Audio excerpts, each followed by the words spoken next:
À quoi ça sert? Ça veut dire quoi ça? Pourquoi c'est comme ça? C'est où? C'est qui lui? Un jour, une question.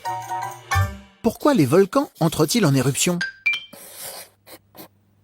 Sous la croûte terrestre, à des dizaines de kilomètres sous nos pieds, il y a ce qu'on appelle le manteau. Et dans ce manteau, il y a des points chauds. Ce sont des zones où la roche est tellement chaude qu'elle est liquide. C'est le magma. Quand le magma parvient à percer la croûte terrestre, c'est la naissance d'un volcan. Le volcan prend alors la forme d'une montagne, en cône, avec à son sommet le cratère. Mais qu'est-ce qui se passe quand le magma arrive à la surface? En fait, les éruptions sont très différentes d'un volcan à l'autre. On en distingue deux grands types, les effusives et les explosives. Les effusives, c'est quand le volcan produit de la lave qui coule lentement, hors du cratère. Il est très difficile d'arrêter ces coulées.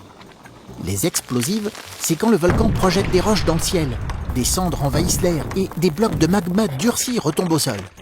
Ce dernier type d'éruption est le plus dangereux, car très rapide.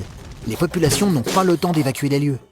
Le volcan Ontak au Japon est un volcan à éruption explosive. Il s'est réveillé le 27 septembre 2014 et a fait beaucoup de morts. Le Vésuve en Italie est un autre volcan considéré comme actif.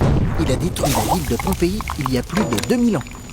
Un volcan est considéré comme endormi s'il n'a pas eu d'éruption au cours des 10 000 dernières années. Au-delà de plusieurs dizaines de milliers d'années, un volcan est déclaré éteint. En France, c'est le cas du volcan du Cantal, en Auvergne. Mais bien qu'éteint, il reste le plus grand volcan d'Europe. Tu te poses des questions? Nous, on y répond.